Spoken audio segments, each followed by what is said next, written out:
give me, Asti, if you will, like just kind of a brief rundown about your background, 30-second elevator pitch kind of who you are, before you, I suppose, before you stood here talking to me. Of course. So I'm Asti, I'm 24. I run a food account on Instagram, which is what I'm on right now, Eat with Ast. Actually Instagram and TikTok. And I'm also the founder of an app called Invyted, which is basically an influencer marketing app built on my experience as a food blogger / content creator. I basically went to university, did a normal kind of business course, but I've always kind of loved content creation and therefore set up an account on Instagram, just honestly sharing my experiences of kind of food. I always used to kind of just take photos of my food whenever I went out to eat, and yeah, it kind of gained traction and hit 10,000 followers pretty quickly. And then ever since that point, it's just continued to grow. And essentially how the whole idea of Invyted came about was basically just because due to the fact that when I kind of hit the 10,000 mark, I started to get contacted a lot by brands and kind of agencies and lots of different restaurants wanting to work with me. I just found the whole kind of process an absolute nightmare. So honestly, just thought surely there's an app which kind of streamlines the process, basically like a booking app for influencers. And yeah, there wasn't anything really in the market. So yeah, that's kind of what I'm currently building. Deadly. And I'm very excited to talk to you all that. Before we go there, when you started off like creating content on Instagram or online, was there like a big ambition behind it, or was it just a very organic thing, or honestly, yeah, it was very organic. It was very much a hobby. I mean, it still is kind of a hobby, my food page. I honestly just used to take photos of my food. It just would be on my camera roll. I never used to share it. And then honestly, I was kind of bored. Probably I was like studying, I was just bored. So I was like, oh, why don't I create an Instagram and just start posting my photos and videos?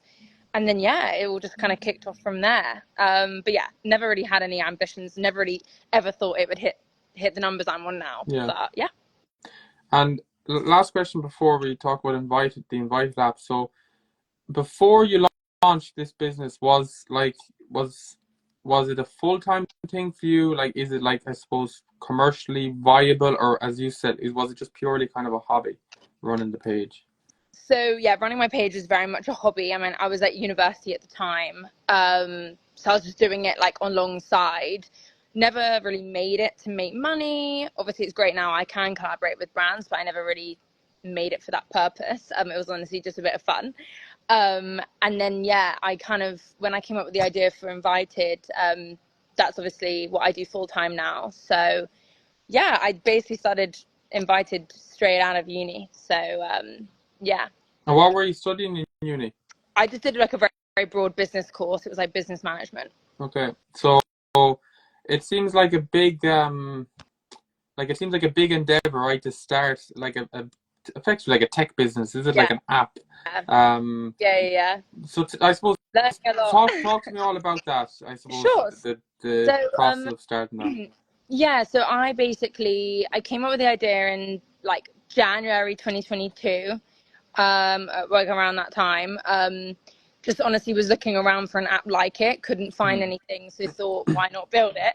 I had obviously studied a business course, didn't really know what I wanted to do, so just kind of went to my family and friends and kind of told them about the idea. They thought it was quite a good idea. I've kind of been brought up in like an entrepreneurial family, so my father's an entrepreneur as well, so he kind of was like, yeah, go and do it, see, kind of talk to other people and see if there's a kind of market for it. After speaking to some influencers and brands that I had already worked with, everyone was kind of like, this has to be a thing, like there's nothing really like it.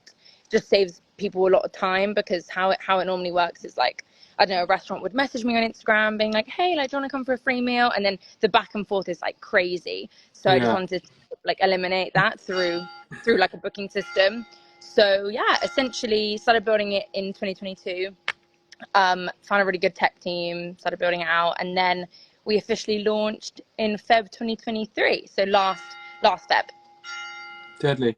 And I have loads of like kind of micro questions, like, because this is all I don't understand this world really at all. So forgive me if some of the questions are a bit kind of silly, but like I'm always surprised when I look at like people on, say, I would look at a lot of food influencers and stuff online, Yeah. and they'd have huge followings, you know, in the hundreds of thousands, if Yeah. not up into a million. Yeah. And they don't even have like a website or a basic like service or a package to provide, you know. Yeah. So I'd be thinking, you know, if I was a restaurant or if I was a brand, like you literally have to DM them, you know. It just seems like That's the it seems thing. like yeah. Yeah.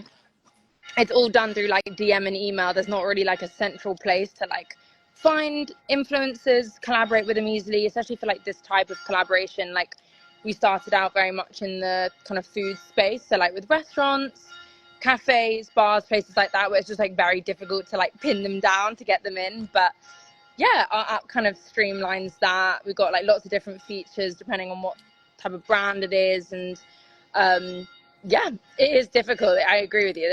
No one really has like a website or anything. Like you have to Hmm. actually contact them to work with them. Yeah, so if I'm let's just say I have I don't know, a hot sauce product, a consumer Yes. product, and I have my own business and I want to do some social media and reach out the brand. So how does that process? If I contact you guys today, the Invyted app, how does Yeah. that actually work? So how it would work with like a product-based brand is essentially super easy. Product brand would be basically be able to go onto our platform, put out an offer. So let's just say it's a hot sauce, I don't know, selection pack, Yeah. right? Can basically say exactly what they're giving the influencers, what type of content they're looking in return. Right now, everything is gifted on our app.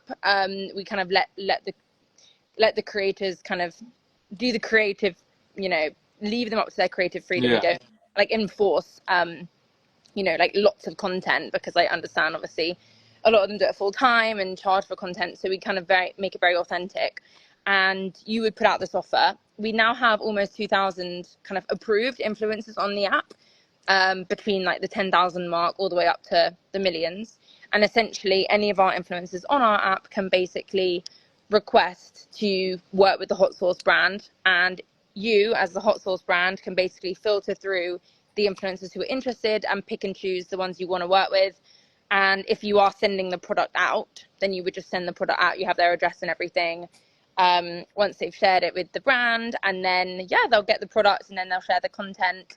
Works very similar to an event. So if you were to host an event, they would request to attend the event, and then you're able to say like yes to the ones you want, no to the ones that don't necessarily fit your brand, and that's it.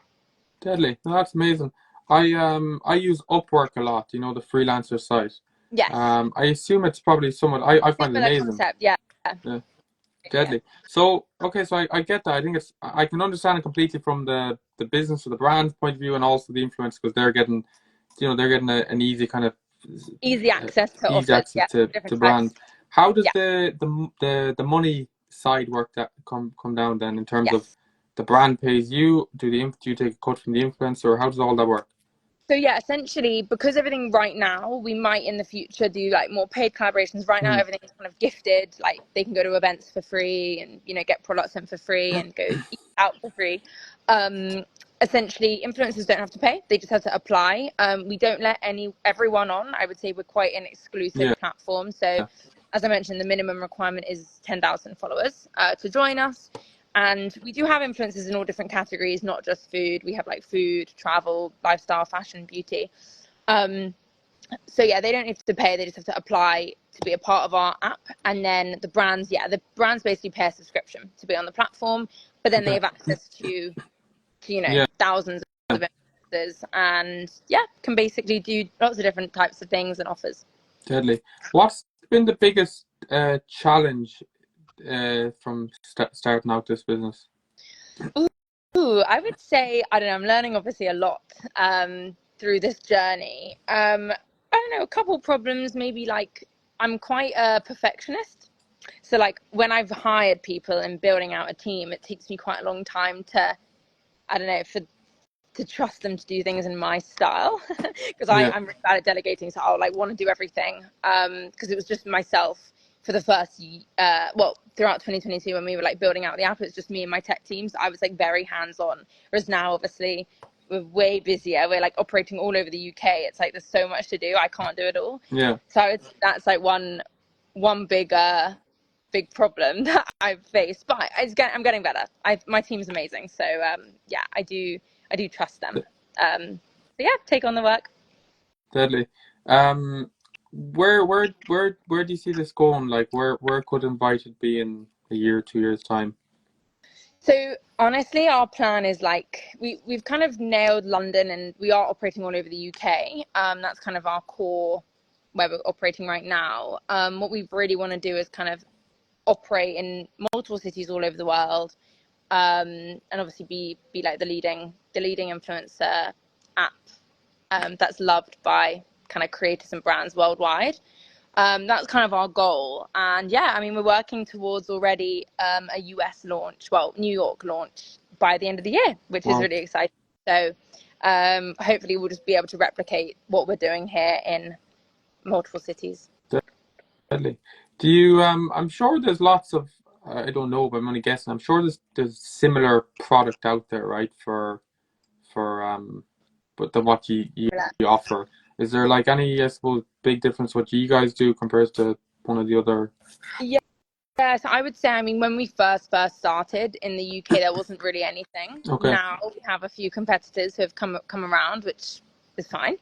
I don't know. I would say that like because we have the minimum requirement of 10,000, we're kind of like the premium platform, Right. and also the fact that we have like I would say there are other apps or like I don't know companies that do, for example, like just the gifting, like product gifting, or they do like just events, or they do just restaurant bookings, whereas we do it all. So we have like the bookings where we could do bookings at restaurants, bookings at theaters, bookings at cinemas, like literally a nail appointment, a hair appointment. Yeah. Do events, which is like any type of event, from like festivals to like I don't know small kind of brunch events or new menu launches and things like that. And then the gifting as well. So yeah, I would say that we're kind of the all-round platform, and we're premium. Deadly. Very interesting. No, that's really exciting. What is, I suppose I'll finish up with one. I've taken long enough for your time. No, Um, sorry. what's the question I'm looking for? I suppose, how big can this get, I suppose, is the question I'm trying to get to. Like, I mean, can you, from a business standpoint, like, do you think this could be, do you think you could sell this company in the future? You know, anyone who starts a big business now, they always seem to talk about exit before they've even Yeah, started. Is that something that you think about, or? I mean, it's hard. I get asked this quite a lot. I wouldn't say like it's not in my short-term vision to sell. Like I really want to build it out into kind of, as I said, like running across multiple cities. I kind of am very, as I said, like I wouldn't want someone to come in and run it a different way. I need to like Yeah. establish ourselves first. But I do see it being like a billion-dollar company one day, Wow. hopefully. Billion, something. I think if we're operating all over the world, we want to be big. Deadly. Last question, Asti, and I really appreciate your time. Um, do you enjoy the business? I know that seems like a very silly question, but like I'm sure there's a heap of work involved in it. Is it something that you genuinely enjoy day to day, or? Yeah, no, honestly, I feel like I cannot imagine myself doing anything else. If I wasn't doing this, I would probably be running some other company, but this is like very me. Like obviously we're working with like incredible brands, we're working with lots of creators. I've kind of seen it now from both sides because I'm kind of working on like the brand. Obviously we work with lots of brands, but I'm also a creator, so I can kind of see both sides. Yeah, of course. But yeah, no, it's super fun, and obviously it's hard. It's a lot of hard work as well, but yeah, it's good. Deadly. Right. Sorry, very last question, I promise. Yes. Because you're in the content space, what I feel like there's a load of people there watching that are in this space. What advice would you give to someone, maybe that's sub, less than 10,000, but they want to kind of create a business out of this or create money out of this or whatever? What advice would you give them? I would say if you're trying to be a content creator or influencer making content, honestly, stay consistent. Definitely. Continue posting. Obviously, the more you post, the more people it will reach. Therefore, the easier it will mean that you can grow. And also, I mean, I would say like kind of try and stick within some sort of niche, unless you're kind of lifestyle and you're showing like everything about your life. Yeah. Try and stick within some sort of niche or like a content style, because, for example, people are going to follow you for that reason. So I post obviously food, so I'd stick to food content. If I was to post something else, for example, I've tried to post like other things like travel content, which doesn't Yeah. necessarily do as well because people care about the food in London. I'm a London blogger. So yeah, just try and like stick within a niche. And if you want to do lots of different things, that's fine. But like make sure you're like posting consistently, and so your followers actually still want to follow you, rather than like see one video and then never see that type of content again, if that makes sense. Yeah. Absolutely. Yeah. Deadly. Asti, thank you so much. I took you over the time limit a little bit, but I Don't really worry at appreciate the time. all. And Thank you for having yeah, me. it's great to connect. And I'm excited to follow the journey, the business journey to yeah, see how that goes for you. It's very exciting. Cool. Thank you so much. Thanks, man. Chat to you soon, Asti. Thanks so See much. you soon. Bye. Bye.